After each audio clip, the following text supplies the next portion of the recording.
Hey guys, Vernon here, coming to you again. How's everybody doing on their end? I'm the Geek Highlord of New York is here, and I'm here to divulge my thoughts, overview of the first season of Castlevania, the Netflix series that came out last week or so. I know you guys have been asking about it. You guys don't see my face. Sometimes that's how it is. I really don't feel like there's nothing really to see my face for about this. So I'm just really here to talk about this series in general. Um, this adaptation of the classic video game series that probably many of my fellow children of the 80s played back in the day, made by Konami, which was fun. Um, this was a very interesting take on the classic franchise. What probably sticks out the most is that this was more adapted from Castlevania 3, Dracula's Curse, which did play as Trevor Belmont. See, you're not playing as you Simon Belmont wasn't in this. It was more of Trevor, which is a member of the last. And in this series, he's the last living member of the Belmont clan, who in this they've been disgraced by the church, by the people of what was the town called, Wallenchia. I think that's how you say the name of it. Kind of been disgraced there, and he's kind of down on his luck. The series started off very interesting, because the one thing I thought was really interesting about this series, the beginning, was you you actually feel for Dracula in this. Vlad Dracula in this. You really feel for him, because in a sense, he has every right to be upset and every right to garner the sense of revenge against the people. Did he go about it the wrong way? Yeah, but you kind of feel for him. You're like, he didn't do anything. You know, if you all know, I won't spoil everything for you, but the basis of it is his wife was burnt at the stake because she was accused of practicing witchcraft, which basically all she was practicing was science. And we got to take an account the time period that this series takes place. So anything outside of being holier than thou, that's black magic, that's witchcraft. So she's burnt at the stake. And when Vlad finds out about it, he declares all the people will pay with their lives. So, in a sense, he has every right to be upset. But then again, when you go further into it, you also look at it from another. It's like, okay, I understand your pain, but all the people responsible. And we find out, no, that's not true. So you do get a sense of that. Now, I said a quick thought about this before, ladies and gentlemen, was the fact that yes, the series is very short. Now you got to remember, when this first was being developed, Warren Ellis, who I thought did a very good job with the writing. I'm a big fan of Warren Ellis. This was intended to be just a direct to video production. So Mr. Ellis he wrote it as being just a direct to video adaptation, before he had to adapt it to being more of a TV feeling to it. But like I said, I did get a very good vibe of Castlevania 3, Dracula's Curse in this. That's what it really felt like.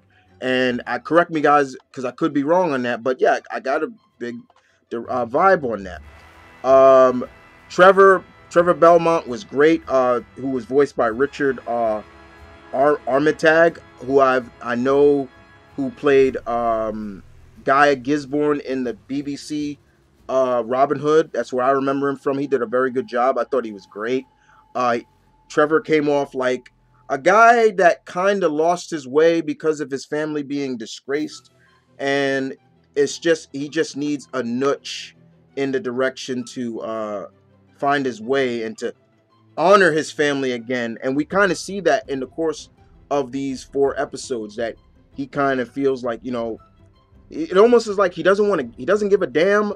But then you also see that, yeah, his family, the clan, the Belmont family, shouldn't have been disgraced like they were. So he needs to do something about it. Uh, so I thought that was really a very good take on it. Graham McTavish, who voiced Dracula, I thought he was really good too. He had that creepy vibe, but also you liked it. The one thing I will say about this series as well, don't expect to feel for anybody who hasn't seen it, because I'm not going to spoil it for anybody, even though it's only 4 episodes. For all those people out there, don't expect the church, the Catholic Church, or the clergymen to be the good guys in this, because they're not. They're not the good guys. They typically in this, they're actually the villains. The church, the archbishop, and all of them are the villains. What I also like about this series is seeing Simon use that whip, the classic, the traditional whip. That little kid in me, when he started using the whip, just came out, and I just finally went back to those days of playing the original Castlevania and all the others with that classic whip. I love the explanation of why the whip can kill demons. I thought that was beautifully written. I was like, yes, explain that to the people who may not know. And then of course, finding Trevor having allies, and I thought that was really good. Like Sypha, I thought she was really good.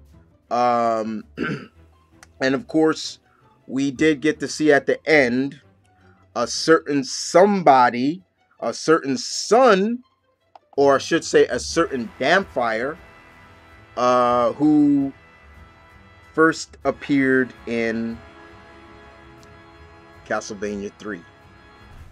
And then, of course, became best known for his role in Symphony of the Night.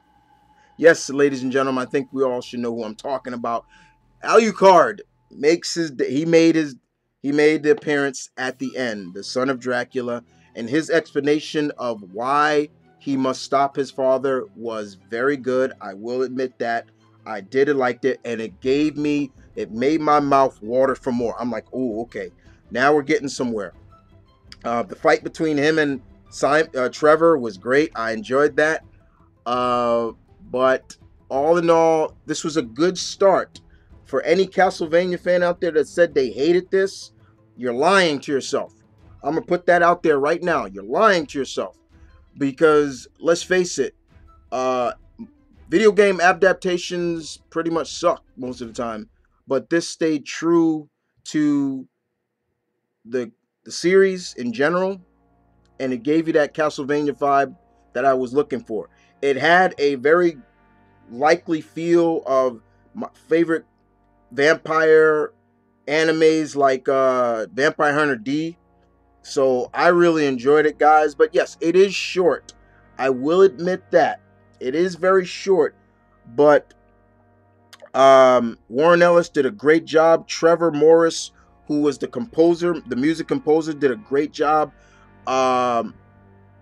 Powerhouse Animation Studios did a great job, and Federator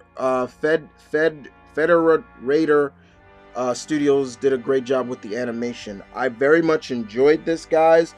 I can't wait for the next season. I know next season is going to be more lengthier, and because this does leave you guys with your mouth wanting more. It's like you finish it and then you're like, that's it. Oh man, I want some more. So it did its job to garner more.